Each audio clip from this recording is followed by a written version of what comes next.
Hello, welcome, नमस्कार। मेरा नाम हिमांशु शर्मा है। आप सबका मेरी क्लास में वेलकम है। दोस्तों, मैं आप सबके साथ 2023 का सी सेट पेपर डिस्कस कर रहा था, तो उसी सीरीज़ में अगला क्वेश्चन डिस्कस करते हैं और अगला क्वेश्चन आपके पास है। आप देखिए देखिए क्वेश्चन पढ़ते हैं। क्या है कि consider the following in respect of prime number P and composite number C. देखिए, प्राइम नंबर है, कंपोजिट नंबर है और स्टेटमेंट दी गई है तीन। Which of the statement given above are correct. मतलब इस तरीके से पूछा है जैसे आपने पिछले वाल जो हमने करवाया एक क्वेश्चन जिसमें मैंने इवन और ऑड की प्रॉपर्टीज आपको बताई थी, उसी तरीके का ये क्वेश्चन है। ठीक है, इसका हिंदी में देख लीजिए। हिंदी में ये है कि अभाज्य संख्या p और भाज्य संख्या c के बारे में निम्नलिखित विचार कीजिए। तीन स्टेटमेंट है और उसी के अकॉर्डिंगली आपको आंसर करना है। ठीक है, अच्छा देखो, p प्राइम नंबर है, तो कोई भी नंबर है p प्राइम नंबर, और कंपोजिट नंबर है आपका c। तो देखो, इसे सॉल्व करने के लिए जैसे मैंने लास्ट क्लास में आपको जो इवन ऑड वाला एक क्वेश्चन सॉल्व कराते समय कई सारी प्रॉपर्टीज बताई थी कि इवन नंबर का एडिशन सब्सट्रैक्शन के कुछ रूल्स बताए थे मैंने, जो इस कॉर्नर में मैंने लिखे थे, और मल्टीप्लिकेशन के भी रूल रखे थे। बट उसमें ऐसा कोई रूल नहीं था कि जब आप किसी नंबर को किसी नंबर से डिवाइड करें इवन और ऑड आता है नहीं आता, इस तरीके का कोई रूल नहीं था। मतलब कोई भी प्रॉपर्टी मैंने आपको नहीं बताई और है भी नहीं। ठीक है, तो इसमें हमको एक ही ऑप्शन बचता है हमारे पास, वो है कि नंबर वैल्यूज को पुट करके देखो। पी को कुछ मान लो, सी को कुछ मान लो। ठीक है, क्योंकि लास्ट वाले जो क्वेश्चन था उसमें ये भी दो तरीके मैंने आपको बताए थे। एक तो प्रॉपर्टी सॉल्व कर सकते हैं जो कि एवरग्रीन मेथड है। दूसरा मेथड था कि नंबर आप पुट करके देखेंगे। नंबर में पुट करने में दिक्कत ये आई थी कि कभी कभी वैल्यूज पुट करने पे आंसर वही आता है जो गलत होता है। या तो आप बार बार चेंज करें उसे तो सही हो जाएगा, अदरवाइज क्या है कि नंबर पे जैसे फर्स्ट टाइम आपने अटेम्प्ट किया और जो उसने लिखा था वही आ गया, बट जब दूसरी वैल्यूज आप चेंज करेंगे तो हो सकता है दूसरा नंबर आ जाए जो कि स्टेटमेंट को गलत साबित कर दे, क्योंकि यहाँ पे स्टेटमेंट आपको सही और गलत देखनी है।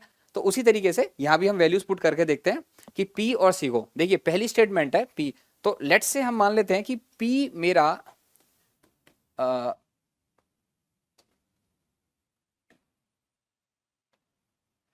पी को मैं मान लेता हूं क्या माना जाए, पी प्राइम नंबर होना चाहिए। ठीक है, तो मान लीजिए प्राइम नंबर में मैंने दो मान लिया। ठीक है, और कंपोजिट नंबर सी है। तो कंपोजिट नंबर क्या होते हैं, जिसके फैक्टर्स ज्यादा हों। प्राइम नंबर वो होता है जिसके प्राइम नंबर के फैक्टर दो ही होंगे, एक तो वो नंबर खुद होगा और दूसरा एक वन हो जाएगा उसका फैक्टर।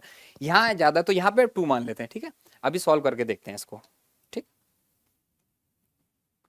देखो, हाँ यही कर लेते हैं कि 2 + 4, 2 - 4, ये हो गया आपका 6, और ये हो गया आपका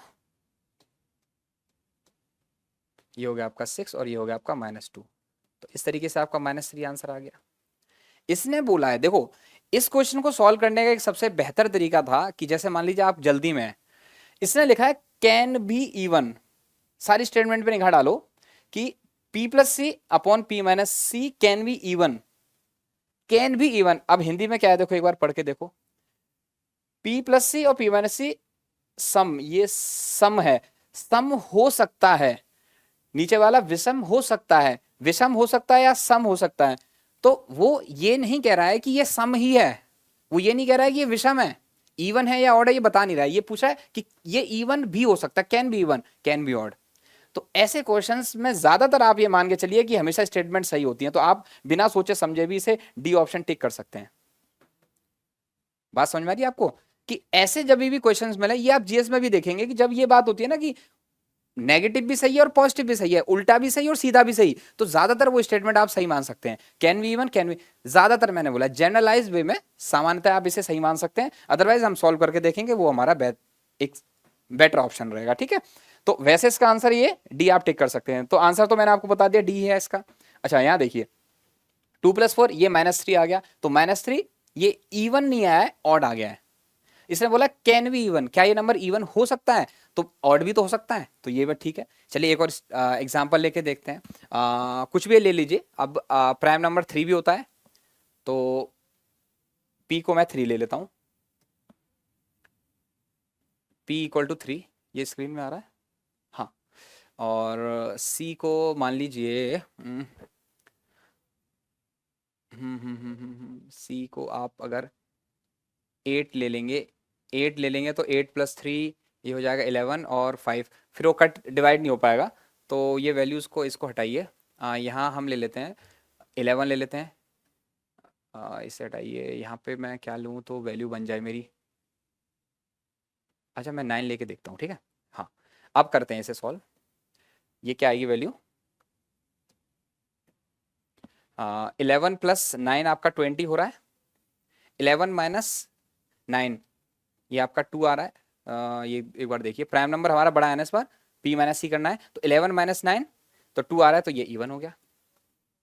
अब देखिए एक क्वेश्चन में इवन आ गया, और आप चाहें तो और ले सकते हैं, p यहाँ लेके देखिए, स्क्रीन पे दिख रहा है आपको, p आप लेके देख लीजिए यहाँ पे कि 5 ले लिया, और कंपोजिट नंबर आपने ले लिया, आपका 10 हो जाएगा, ठीक है।